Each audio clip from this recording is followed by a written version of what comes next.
প্ৰথমে পিঠাগুড়িখিনি কেৰাহী এটাত মই ভাজি লৈছোঁ। আপোনালোকে যদি মন নকৰে পিঠাগুড়িখিনি ভাজি নল'বও পাৰে। এই পিঠাটো খাবলৈ টেষ্টি হোৱাৰ লগতে হেল্ডিও হয়, কাৰণ ইয়াত কোনো ধৰণৰ মছলা বা তেল ব্যৱহাৰ কৰা নহয়। পিঠাগুড়িখিনি ভজা হোৱাৰ পিছত মই এটা টিফিন বাতিত উলিয়াই লৈছোঁ। তাৰপিছত ইয়াত সোৱাদ অনুসৰি নিমখ দিছোঁ আৰু অকণমানকৈ পানী দি মিশ্ৰণটো এতিয়া বনাই ল'ম। আৰু মই ইয়াতে অকণমান গাখীৰো ব্যৱহাৰ কৰিম। আপোনালোকে যদি মন নকৰে গাখীৰ ব্যৱহাৰ নকৰিবও পাৰে। মিশ্ৰণটো বনোৱা হোৱাৰ পিছত মই ইয়াতে অকণমান গুড় ব্যৱহাৰ কৰিছোঁ। আপোনালোকে চেনিও ব্যৱহাৰ কৰিব পাৰে। গুড়খিনি ভালদৰে মিহলি কৰি লোৱাৰ পিছত মই ইয়াতে কাজু বাদাম অকণমান আৰু খিচমিচ অলপ দি দিছোঁ। দি ভালদৰে মিহলি কৰি দিছোঁ।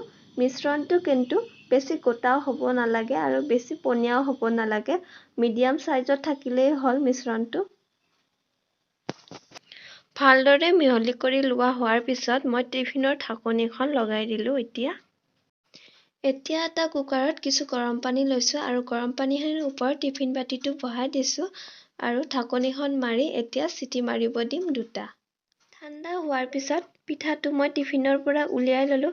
এয়া দেখিছেনে, পিঠাটো দেখিবলৈ ধুনীয়া হৈছে, লগতে খাবলৈ বহুত টেষ্টি হৈছে। আপোনালোকেও এদিন বনাই খাই চাবচোন এনেকৈ। আৰু ভিডিঅ'টো কেনে লাগিল কমেণ্ট বক্সত কমেণ্ট কৰি জনাব।